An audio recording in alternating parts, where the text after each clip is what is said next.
Hello everyone! Today we are having an enormously interesting interview with one of the best teachers in languages and literature, college principal, Doctor of Philosophy in Linguistics, a constant learner on one of the educational platforms, Coursera, and my good friend, Mrs.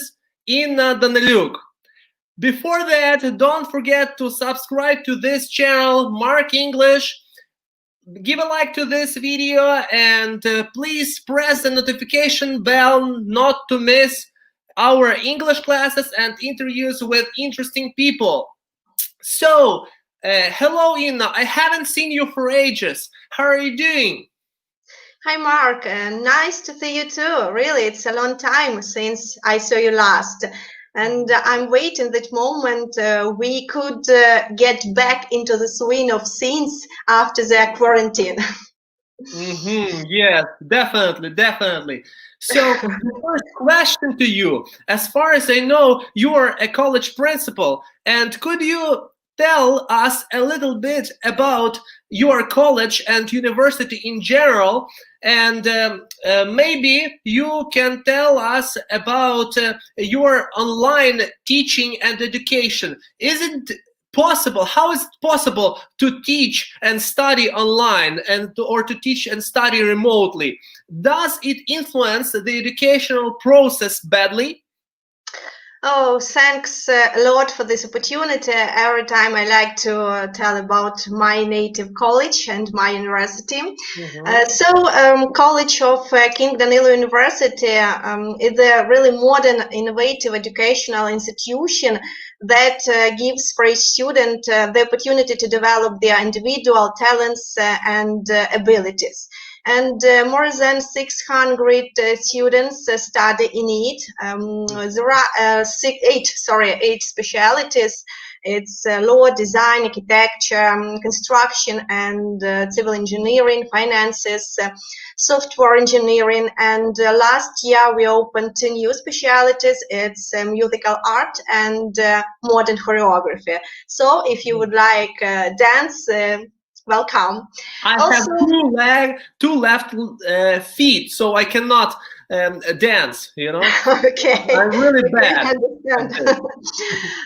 College English faculty, English department. English department is in university, but that specialties that it's in college. But English department is in university. It's English department. It's what else? Modern advertisement and communications with and other people. So it's really 2 cool specialities. But in college, we have only that. And I hope that maybe in the future we will open another modern and creative specialities too. We try to do it. Yeah. So. I see. Very interesting that you have so many specialties, okay, or specialities. And I know that you are a teacher, and at the same time, you are a constant learner. You want to develop, you want to learn. And one of your favorite educational platforms is Coursera. So what courses are you currently taking on Coursera? Oh, yes. Nowadays, especially when it's quarantine, and especially we need to be a very good example for our students. We need to work hard, and it's about the teachers. We need to be very creative.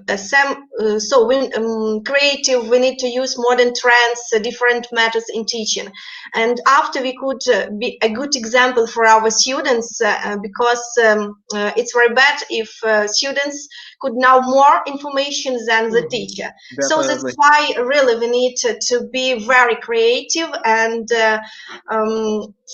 if our students could get knowledge everywhere, and almost all online libraries are open for them. So that's why we need to show them our charisma, our talent, non-standard thinking in performing tasks. We need to learn them how to learn. We need to learn them how to solve different difficult problems. We need to give them such knowledge which will need them not only for today, but only for tomorrow. And only after our student will say, okay, it's a good university or it's a good college. And that's why I and my colleagues, for us, it's very important to constantly learning and developing, and online platform Coursera is a good way to do it. So on this platform, I like listen different courses. For example, one of my favorite is Learning How to Learn, powerful mental tools to help you master tough subjects. It's really cool. Really cool course. Also, I like all courses devoted to the professional development. So there are more than 100 courses devoted about this topic. Very, very nice that you are constantly developing and learning, and you want to give some knowledge to students, some extra knowledge, yes, and you want to be better than. It's interesting to know the current level of students in general. How do you estimate the current knowledge? Are they clever nowadays, modern students? Some students are very clever and creative. Some students need to work hard to be the same. But the very bad situation was after this quarantine. So our students, which now are in the first course in college, for example, level of their knowledge is not very high. So it's for us a big problem, because we need to teach them that courses which they miss during remote learning in their school, and give them some information and teach them that knowledge, that disciplines which they must have now. So it's difficult for our team, for our teachers to do. I see. Okay, so and how much time do you need to cover these courses on Coursera, approximately?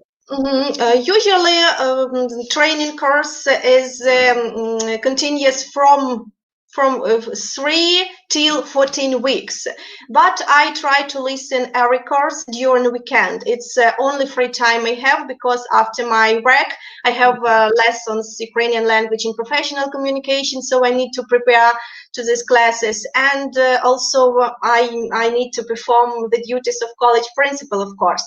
And after, my memory and my brain could not do anything else. So I try to I try to listen my course only in weekend, but during this time I don't do nothing else. With some breaks, it's very effective for me, and I try to remember a lot of information. Besides, I try to write some notes. I try to notes some famous interesting things, some information which then I could use in my own practice and on my own lessons during my teaching. And what method of teaching do you apply in your classes? Do you take anything interesting from Coursera? So in particular, maybe you can provide some examples. Really, Coursera is a very interesting platform, and there are a lot of different methods, but one of my favorite is to show my students short videos in 15-20 minutes, because it's only the way. If I have two ways of my classes. First is lecture, when I'm the main speaker, and during 80 minutes I must tell to my students all new information. And another way, it's my practice. So when my students and I are the main speakers and we could communicate, So it will be another methods for teaching. But during my lectures, I try to use different presentations, creative presentations. I try to use association method because for students now it's difficult to remember information, especially if it is difficult information, especially if it is maybe in some cases not very interesting for them, but I know that they need to do it, they need to learn it. So I try to divide different information, a lot of information, into a small blocks, and only then it will be more easy to remember it, and sometimes to tell about it. So that's it's not that way. We are like English teachers. We call them blocks or some chunks. So we learn English by some chunks, not by some simple words, by some chunks. And it's good that you use some visuals. This is not just like audio. This is like a video presentations, like audio presentations for some authentic learners, because some students are authentic, some students are visuals. Yes, and others are tactile. Unfortunately, during the quarantine, they cannot touch anything. Yes, they cannot go to the board, but still there are some platforms that we can use. For example, Zoom. Yes, so students can draw something on the board, and we are sticking the ways out from it, right? More than, I would like to say that our university and college is one of the few educational institutions in Western Ukraine, maybe not only, that could organize educational process on one platform. So we connect Dispute for Education from Google, and this give us opportunity to use different instruments. For example, Google Meet, Google Classroom, Jamboard, Google Keeps, and many other programs. And it was very comfortable for our students and for our teachers. Maybe if you know that in schools, children and teachers use Viber, Messenger, and different platforms. But for us, it was very comfortable because we had one platform, and it was very comfortable to communicate with each other, teachers and students, and students with teachers. So it's very cool. It's very interesting for me who designed such a platform. But anyway, there must be probably really good software engineers and computer programmers who designed this platform. No, it was created platform by Google. And we need to pay some monies for the instruments which we use in our practice. Some premium, let's say, version. I see. Yes, like this. Yes. Okay. So are all courses on Coursera for free? So what can you say? We could read a lot of information about Coursera, and in all this information, we could read that all courses in Coursera, most courses on Coursera is free. But however, students wishing to obtain a certificate of completion can pay for it. So if you want, you can listen this course, and if you would like to get a certificate after finishing it course, you need pay money. Also, I know such information that when quarantine started, so educational institution could take part in the project from Coursera. It's the name of it is Coursera for Campus for universities, which began its work in October 2019, and what opportunities it gives for students and teachers. So it gives students and teachers of higher educational institutions access to more than 4,000 learning courses in 400 specialization. So if you are a participant of this project, if your university are participant of this project, you could use free courses. But as I listened one course, Learning How to Learn, I listened it very as for me successfully. But if I would like to get a certificate, I need to pay money. It costs $40 per course. Yes, but yeah, but I know that information that I read this information on some forums that you can take all available courses for free if you ask to this company about some financial aid, and after they give you such opportunity to listen that course for free. But Coursera, however, it's a commercial organization, and it's understand. What else can you learn on Coursera?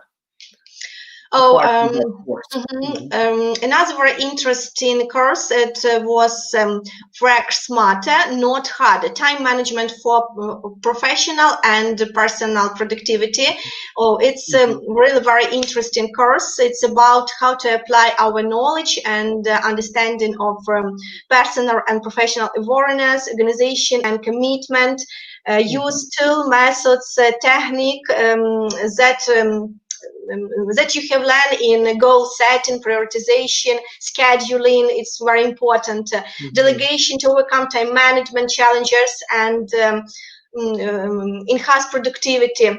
So you can every day you can listen such phrase that oh, sorry, could you help me? Yes. Could you do it for me? Yes. So there are a lot of people who could say no in different business things, and it's for me it was really so problem, because I try to help people and I forgot about my own things and my own business. So after listening this course, I understood that I need to make my own things more priority than in others. And only after that I could I understand I could do more very different things. I could read different books because I have a lot of time to do it.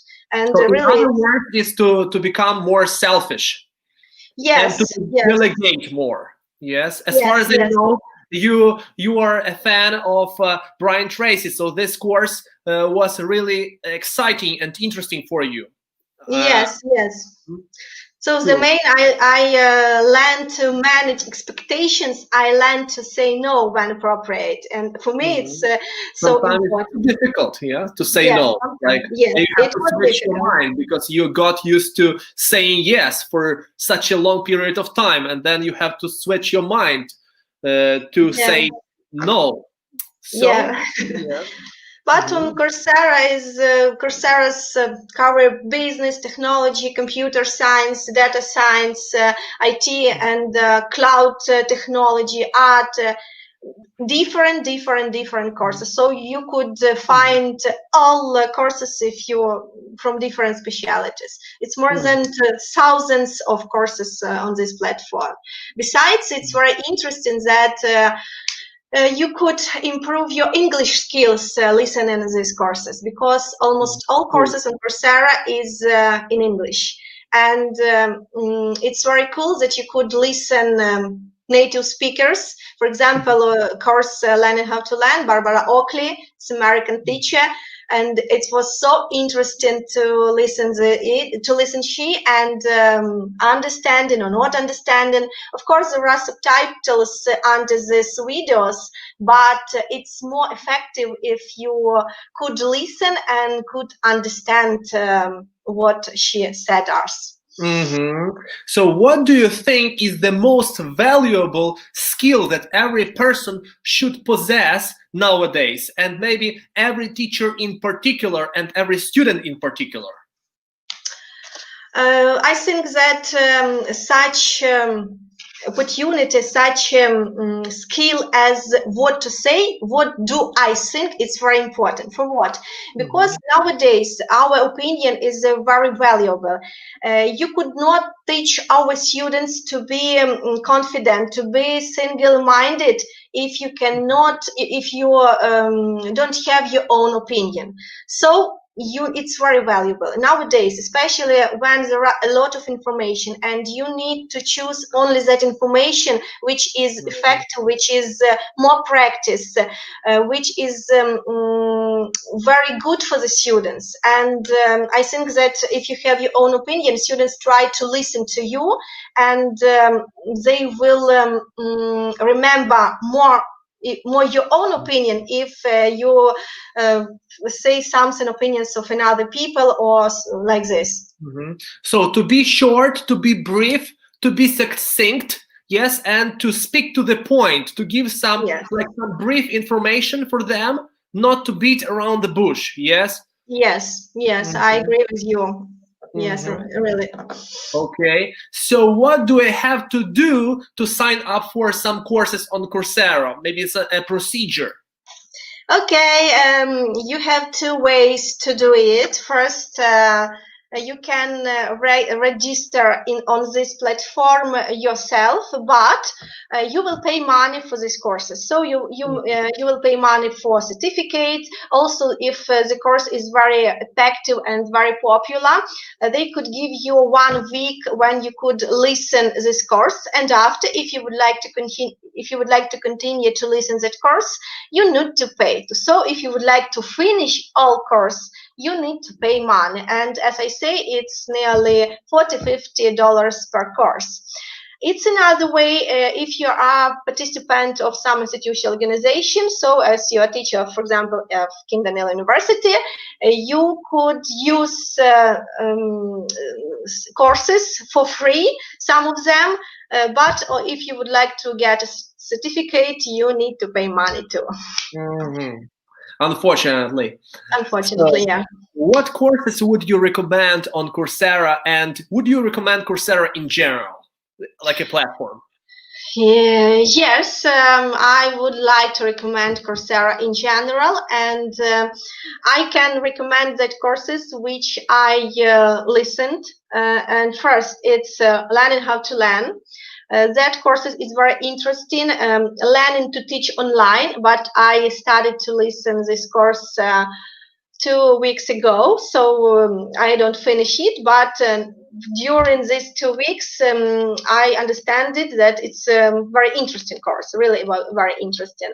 And also about course devoted to our own productivity, professional productivity, when we listen about different things, about our memory, about how our brain worked, about how to remember a lot of information. Yes, how we could, for example, to remember different things and so on. So such 3 courses I would like to recommend to everybody. It's very interesting. Thank you. I will definitely follow your advice. And what are the advantages and disadvantages of online learning? Oh, you can compare now. Yeah, you used to work in the university, and now you are doomed to working online. Oh yes, I could say you. First, I will start from advantages. First, distance learning is, as a rule, is cheaper than offline, because the organization of the educational process doesn't require premise and equipment. So, due to this, training is cheaper. And in addition, today there are so many courses on various topics on the internet that it will not be difficult to find a better. Another advantage is you could listen these courses everywhere. You could train in your skills everywhere. So doesn't matter where you are, at home. Why in the sun, for example, on one of the beaches on the Bahamas, on the Maldives? Yes. Even if you're relaxing under a palm tree, you can continue your study without interrupting it. It's also we can do it anytime you have, so you can choose the time of study yourself without any schedules, as it in university, for example. So in any case, if lesson, for example, has been missed, you can record it and a convenient time. So it's a good adventure. Also, if you would like, you could choose only that courses, for example, of famous teachers from different countries, and you could listen the best, for example. You could improve your language skills. It's English or some other language. So it's one of the main advantages as for me. And what about disadvantages? It's very difficult to establish in social ties. So often you want not only to be aware of a field, but also communicate with the people who have common interest and experience. And during distance learning, it's very difficult to do. So it's the main disadvantages. There are no opportunity to communicate, could communicate from each other, and it's very bad as for me and as for teachers and for students. They would like to have a really communication, really, yes. Another disadvantage, it's social interaction, as I say. So every student and every teacher would like personal contact. It must be personal contact, which is other. And also technical support. There are a lot of villagers, there are a lot of districts in which there are no good technical support. So it's very difficult because during lectures or practice. What do you mean by this technical support? What do they need? In some villages there are no good internet, for example. In some villages there are not good internet, yes, and a lot of students, for example, don't have a good cell phone, sorry, and it's very difficult to do. I mean, technical support. Yes, in university, in town, it's okay. But if we speak about another district of Ivano-Frankivsk region, so it's some problem from this. There are such schools in which there are no internet. In some in some mountain region. So it was really challenge for our educational institution to organize really good remote learning. Yeah. Say so they can miss some classes and they have an excuse. So we don't have the internet or we don't have the laptop. What do you usually do in such a case that some villagers don't have the internet? Our students nowadays, when we have almost 6 months of distance learning, almost all of them have not bad technical support. So we have no problem with this, but during some lectures it could be internet turn off and something else, but sometimes our students could come up with some excuses. Yes. So, but nowadays it's normally distance learning. It's normally.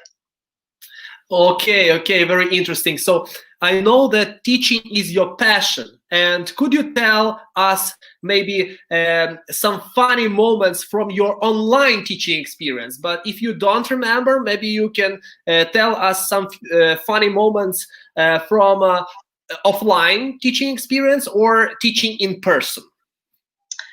Okay, of course I try to prepare to my classes very good, and because I don't like if during lectures there are some stories, but when our distance learning has started, it was two funny stories with me and with my students. First, I like another passion is prepared very good presentations. Very good. So I try to use different lot of informations, creative, so like this. But when I show to my students presentation in Google Meet, and when I show this presentation in full screen, I don't see the students. So I see only presentation. And once, I don't know, maybe my internet turn off, and during 15 or 20 minutes, I try to speak. I forgot about that students, and with such passion, I try to tell them new information. It was very interesting topic, and in 20 minutes, one of my students called me and say, "Inna Vasilevna, where are you? We wait for you. We are waiting for you." And only then I understand that during 20 minutes, I tell to my computer a new information. So, but it like was to the wall, I would say. Yeah. yes. And another funny story was not recently when it was practice lesson, and my student tell me about some information and ask for my questions, and she cat Grigori came to us, sit down near the computer with on the table, and look in the screen very carefully. So we all, it was nearly, I don't know, 5 or 10 minutes. This cat don't move it. It's look in the screen, and it was so You got funny. stuck, yeah? Yes, and after we remember this history, it was our new student. It was Cat Grisha. So, Did you take a snapshot from him? Like, and did you make up any memes with him, like with the face? my students take some screen with this cat. Yes. I can imagine. It's really funny. Yeah. Yes, it's very good and clever cat. I think so. All right. So, what advice could you give to our students to improve their language skills? And what advice could you give to teachers at the same time to improve their teaching methods and teaching approaches? Okay. As for improving English skills, first, my advice, it will be to choose a good teacher. Teacher in English is the first. Only with a good teacher of English, you could improve your English skills. As human. Teacher, like a good teacher, what qualities does he or she have to possess? A good teacher must be very creative. A good teacher must be very clever, and teacher who could a good experience in improving English, for example. So my good teacher, it may be partisan, is you, Mark, and after your English lessons, I was very successful, and it was no such lesson when they finished and I forgot about English. When I went home during this all road, I tried to think, I tried to remember that information which we could discuss on our classes. So that's why it's very value to everybody, to find really a good teacher. As it's for improving English skills. Next, you need to have a more practice. So if you have no opportunity to speak without native speakers, you need to listen music, you need to watch TV, some TV programs in English, you need to read books, even if some information is not famous for you, it's difficult to understand that information. You need to use vocabularies and so on, but you need to do if you would like really to speak in English. Very good. If we speak about some distance learning and methods of teaching, first, as for me, we have. During this time, we have some stereotypical views that everything which made abroad is very good, is more better than in Ukraine, especially it's about education. However, this opinion, as for me, is wrong, and as my experience has shown, the well-known name of university and good name of the course do not always mean that it will be very interesting. So, if you would like to learn some new information, you need to understand for what you do it.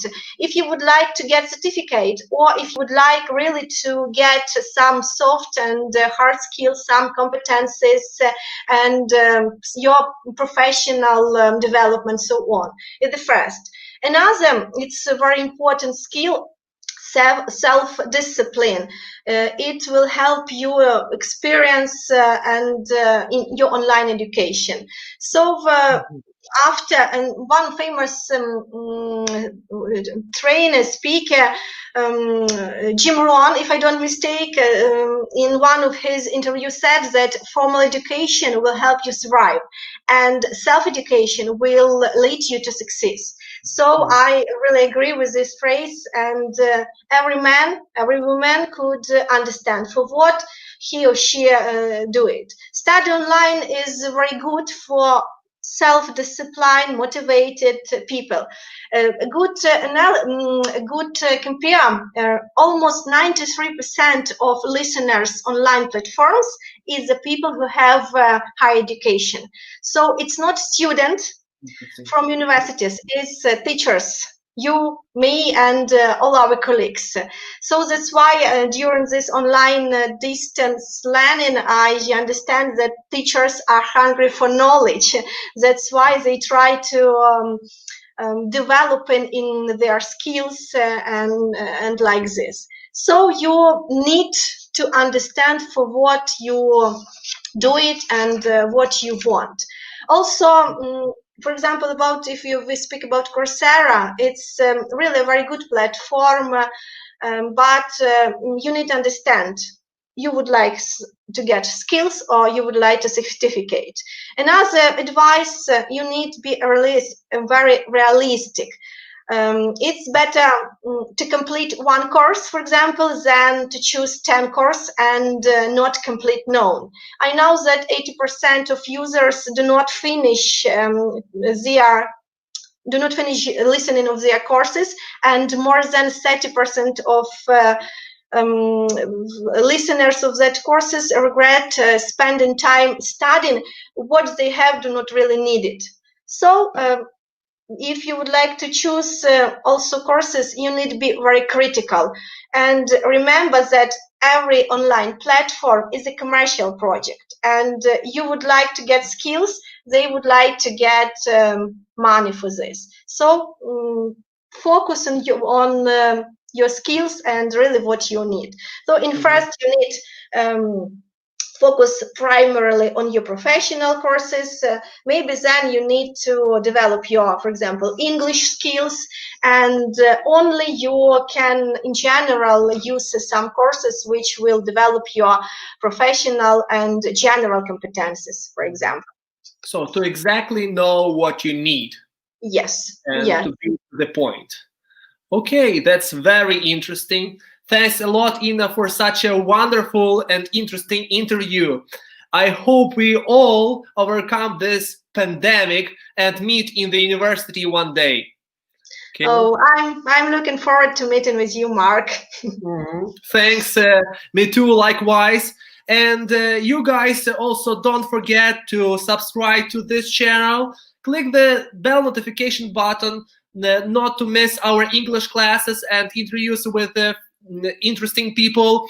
Comment below. I would like to get to know what you think about online education, online learning, and Coursera in particular.